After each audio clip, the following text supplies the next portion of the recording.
and move on from there. Our next presenter, we're very fortunate to have because I've never met the man personally, although we have talked on conference calls and we're Facebook buddies. And he is a very talented man. He is an independent insurance broker, and he has his own company with insurance. He's also a member of the Chicago Tea Party, which is how we come to get together. And he and I sit on the leadership committee for the state of Illinois for the Tea Party. And so I've had the pleasure to hear him talk and to get an idea on how he stands on these different issues. He also is a regular Fox News contributor, and he has a blog talk radio show where he answers consumer health issues and questions and stuff like that. So besides holding all these different offices, our presenter is a member of the Health Insurance, Experts in Business Journals and the Wall Street Journal and the Fortune Small Business. I mean, the guy is just multi-talented. I don't know how he finds time to do anything else, but he did find time to come and spend with us here today, giving us his side of the Obamacare issue. Mr. C.Steven Tucker, come on up. I feel like a game show contestant. Come on down. We're going to have you up here. Thanks, Paul. Thank you, sir. Appreciate it. Good morning. Thank you all for having me. I send you greetings from the Chicago Tea Party. We just had our 4th annual Tax Day rally on Monday. We had some great speakers in. Unfortunately, Congressman Walsh wasn't able to meet us because he had to go into Congress and ask the GSA members why they were spending our money wastefully. If you didn't see him do that, you can YouTube it. It was a great line of questioning. Before I begin, I want to just peel back the onion a little bit and let you know how we got where we are today with Obamacare. If you remember how it was passed in the middle of the night on December 24th, 2009 through the Senate, and it was done without one Republican vote. Now, how did that happen? First of all, if you remember, they first tried to do the deem it pass rule, the slaughter rule. Who remembers the slaughter rule? It was after Louis Slaughter. What happened is that we raised a lot of money to elect the 41st vote, which was Scott Brown in the state of Massachusetts, to stop this from happening. Who remembers Scott Brown being elected? So we did that. In fact, on Twitter, we rallied together and raised $1.6 million a day for him for 9 days in a row, and he defeated her, and he became the 41st vote. So at that point, we thought we had stopped this legislation. It wasn't going to go forward. Then what happened is they tried to do the slaughter rule, and if you listen to Mark Levin, the great one, he has an attorney firm called the Landmark Legal Foundation, which consists of 4 attorneys working against Obamacare through the holidays, just patriots. They filed a piece of amicus brief from Virginia, and they actually stopped the slaughter rule from actually happening. So they were unable to use the slaughter rule. But then, at a last-ditch effort, what did they do? They used the reconciliation process. Who remembers the reconciliation process? If you read the reconciliation process and the rules involved with reconciliation, in order for you to pass a piece of legislation, it has to be deficit neutral or it must reduce the deficit. We just find out 2 weeks ago, after a current assessment was done, that Obamacare is going to raise the deficit by $360 billion. And there is no way possible they didn't know that. So in my opinion, they passed it illegally, because you cannot use a reconciliation process unless it is deficit neutral or reduces the deficit. Now, do you remember about stupid Stupak from Michigan, the Blue Dog Democrats that decided to be holdouts because they didn't want any funding for abortion in Obamacare? They wouldn't sign. Remember, there was 13 of them and stupid Stupak, which is what I will eternally refer to him as from this point forward. Because he was so stupid to believe that the president would sign an executive order to make sure that no abortion was funded in Obamacare. So he believed that lie. They passed it with his vote and those 13 Blue Dog holdout Democrats, and it was shoved down our throats on December 24th, 2009 on a purely partisan basis.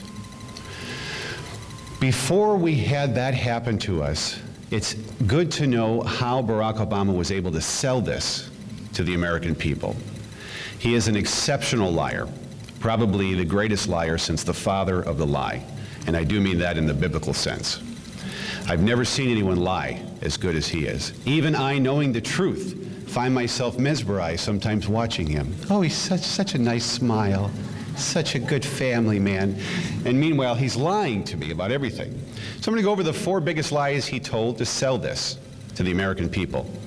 The first was the amount of uninsured people in this country. Do you remember it kept climbing before the legislation passed? First it was 35 million, then it was 40 million, then it was 45 million, and right before it passed, some of the Democrat senators and congressmen were actually saying it was 100 million people. And then they were using the other lie that 45,000 people are dying in the streets because they don't have health insurance. Who remembers that lie?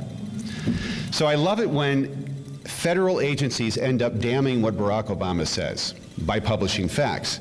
According to the U.S. Census Bureau, what no one asked throughout the entire debate, if you want to call it that, remember he said it was going to be open, bills would be placed online, you'd be able to read them for 7 days before it was passed. All of that was a lie.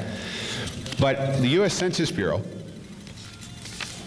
they published and gave us the answer to the question that no one asks. Who are the 47 million uninsured? Who comprise that number? Would it shock you to know that half of them are uninsured for only 4 months? Does that sound like a chronically uninsured situation?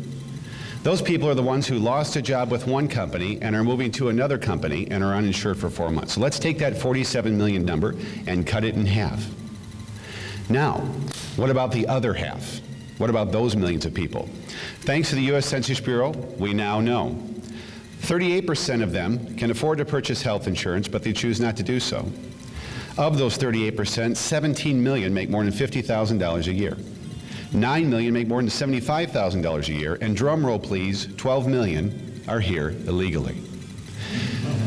So if you cut all those numbers down, you know what the number of uninsured people are? The real number? 8 to 10 million who are chronically uninsured. Now, is it possible, just possible, that we could insure those 10 million people for less than $2.6 trillion? Because we now know that that's the real number. Another lie the president told is that this will be deficit neutral. It will only cost $960 billion. Thanks to the CBO, who conveniently decided to score the law correctly 3 years later, if you span it out over 2 years, the real cost is $2.6 trillion. So if we have 10 million people, not 50 million people, who are chronically uninsured, if we know the legislation is going to cost us $2.6 trillion, and we know that every year we have $780 billion a year that we waste in our healthcare system, according to Time Magazine 2010. If you took half of that $780 billion, just half of it, did you know that you could insure every one of the 47 million uninsured with a gold-plated healthcare plan that would make the Blue Cross CEOs green with envy for the rest of their lives? So if we can cut costs and insure 47 million people who aren't really chronically uninsured in the first place, and we can do that without spending one extra dime, then what is the legislation really about? Control.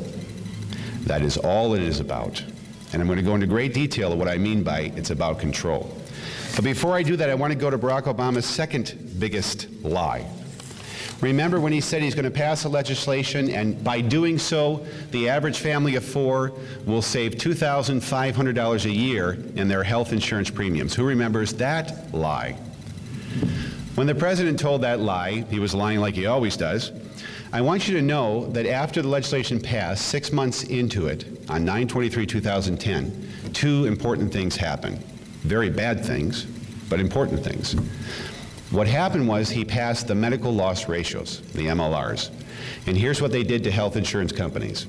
If you're a health insurance carrier and you underwrite more than 50 people, then you must reduce your operating margin, not your profit margin, your operating margin, down from 30%, where it sat before Obamacare, down to 15%.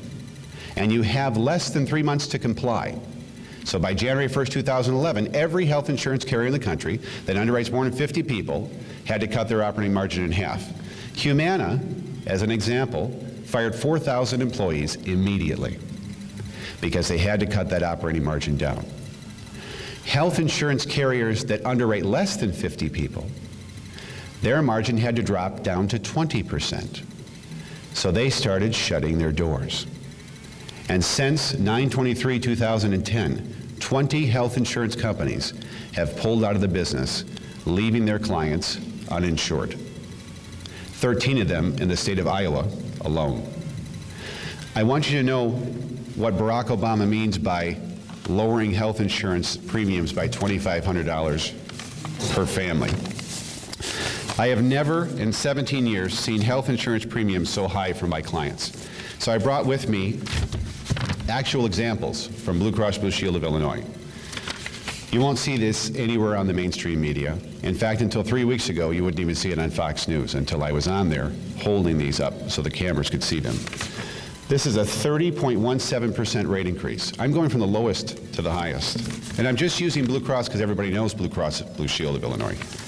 It's happening across the board. 31.35% Blue Cross Blue Shield. 35.63% Blue Cross Blue Shield. Drum roll, please. 44.78%. Do you think these small business owners are keeping this premium? You think they're going to keep this policy when it goes up 44.78%? You know what's going to happen to their employees when they lose their health insurance because of Barack Obama's Obamacare? They're left without coverage. But wasn't the intent of the law to provide coverage to more people, not less people? And I want to tell you what happens when a health insurance company folds. 11 years ago, I met with a family in Naperville, Illinois, and I presented to them the option of a medical savings account, which is today called a health savings account. It was designed by Senator Bill Archer out of Texas. And Bill Archer's idea was to come to the insurance industry and say, how can I possibly lower health insurance premiums? They're so high. The health insurance industry said, give up the copay. Take the copay away. It's $10 for everything. People are abusing it. They go for a hangnail. They go for sniffles, sneezes, because it's only $10. They have no correlation to what the cost of those health care services are provided to them. So let's get them involved in the actual cost. So they took away the $10 copay. Instead of giving every family member one deductible to worry about satisfying, they gave one family one deductible to pay. Well, they liked that idea. And in order to do that, they switched their plan. They lowered their premiums by $200 a month. $2,400 in savings per year. And the industry knew that was going to happen. So they told Senator Archer, find a place to put that money. Give them an incentive to save that money. So Senator Archer came up with the idea of medical savings accounts, where you could take that extra $2,400 a year, put it into a tax-deferred, tax-deductible, interest-bearing, save it for retirement if you don't need it, health savings account. So they did that 11 years ago. And for 11 years straight, this is the client, they put that money in. In the 11th year, they had over $50,000 in tax-deferred money that they would have paid to their Blue Cross low deductible plan. It's their money now. Fast forward one more year, and her health insurance company goes out of business because of Obamacare. Between the 11th and the 12th year, she was stricken with infiltrating ductal carcinoma, which is the most invasive form of breast cancer.